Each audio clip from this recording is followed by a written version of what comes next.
जिंदा रहने के लिए मुझे जितना ऑक्सीजन ज़रूरी है उतने ही ज़रूरी मुझे मेरे सपने हैं। हेलो फ्रेंड्स, जय सिया राम। तो कैसे हो आप सब? स्टोरी को पूरा ज़रूर सुनिएगा। ये स्टोरी थोड़ी डिफरेंट है। स्टोरी की तरफ बढ़ते हैं और करते हैं स्टोरी स्टार्ट।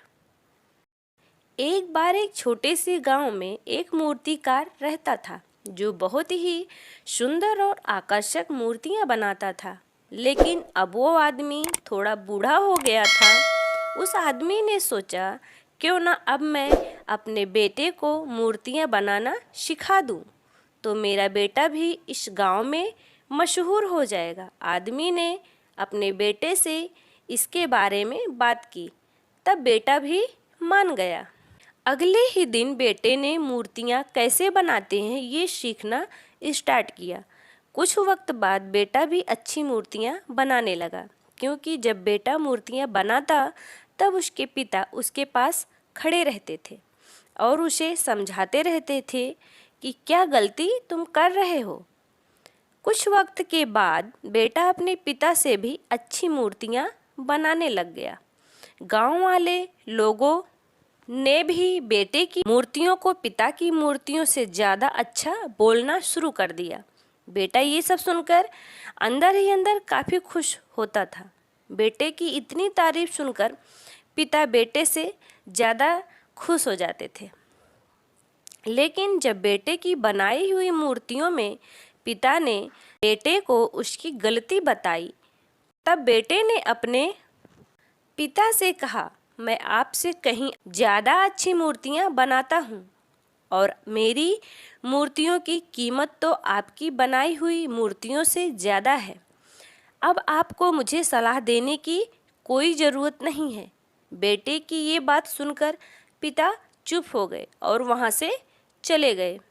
फिर कुछ दिन बाद बेटे ने अपने पिता से कहा कि मुझे लगता है कि मेरी बनाई हुई मूर्तियों की कीमत उतनी नहीं होनी चाहिए जितनी अभी है। मुझे लगता है कि मुझे दूसरी दुकान में अपनी मूर्तियाँ बेचनी चाहिए, इससे मेरा ज़्यादा मुनाफा होगा। पिता ने कहा, ठीक है, तुम अपनी अलग दुकान खोल लो। बेटे ने अपनी अलग दुकान खोल दी और अपनी मूर्तियों का दाम अपने पिता की मूर्तियाँ ज़्यादा खरीदते थे। उन्होंने बेटे की मूर्तियाँ जिनका दाम भी ज़्यादा था उनको खरीदना शुरू कर दिया। बेटा इस बात को लेकर बहुत खुश था कि मैं अपने पिता से ज़्यादा अच्छा मूर्तिकार बन गया हूँ। उस वक्त तब तो सब कुछ ऐसे ही चल रहा था, लेकिन कुछ वक्त बाद लोगों ने बेटे की मूर्तियों को देखना भी बंद कर दिया। अब लोग पिता की दुकान पर ज़्यादा जाते और वहीं से मूर्तियाँ खरीदते। बेटे ने अपनी मूर्तियों को और अच्छे से बनाने की कोशिश की ताकि लोगों को उसकी बनाई हुई मूर्तियाँ ज़्यादा पसंद आएं, लेकिन इसका कोई फ़ायदा नहीं हुआ। बेटा कोशिश करते करते थक गया।